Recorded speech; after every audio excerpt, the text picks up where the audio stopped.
উত্তর চব্বিশ পরগনার আগরপাড়ার সঙ্গীতা দে প্রমাণ করলেন পড়াশোনার কোনো বয়স হয় না।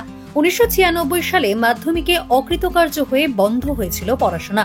সংসার সন্তান সামলে বহু বছর পর 2019 সালে ফের মাধ্যমিক দেন রবীন্দ্র মুক্ত বিদ্যালয় থেকে। তারপর মেয়ে সহেলির সঙ্গে উচ্চ মাধ্যমিক পাশ করেন। এবার কলকাতা বিশ্ববিদ্যালয়ের অধীনস্থ মহারাজা মনীন্দ্রচন্দ্র কলেজ থেকে জার্নালিজম অ্যান্ড মাস কমিউনিকেশনে বিএ ডিগ্রি। আমার মনে হয়েছিল যে আমি তো এই বয়সে তো কোনো সরকারি চাকরি পাবো না পড়াশোনা কমপ্লিট করার পরে, কিন্তু এটা এমন একটা সাবজেক্ট যেটাতে হয়তো এজের ব্যাপারটা নেই, হয়তো আমি কিছু একটা করতে পারি, তাই আমি ভর্তি হয়েছিলাম। মেয়েকেও বললাম যে এটাতে ভর্তি হ। সংসারের কাজ, টিউশন আর সেলাইয়ের কাজ সামলে ক্লাসে হাজির হতেন সঙ্গীতা। প্রথমে স্বামীর আপত্তি থাকলেও মেয়েদের জেদেই পূরণ হয়েছে এই স্বপ্ন। আর মার ইচ্ছাও ছিল গল্প করতো, তখনই আমরা বলতাম যে তাহলে তুমি এবার করছো না কেন, এখন তো অনেক বড় আমরা, কেউ তো ওরকম ছোট না যে ওরকম ভাবে সামলাতে হবে। প্রথমে একটু বাধা দিয়েছিলাম, তারপর আমি আর কিছু বলিনি। আগাচ্ছে আগাক।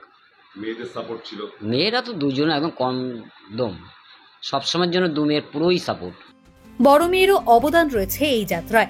এবার মা ও মেয়ের লক্ষ্য MA পাস ও চাকরি পাওয়া।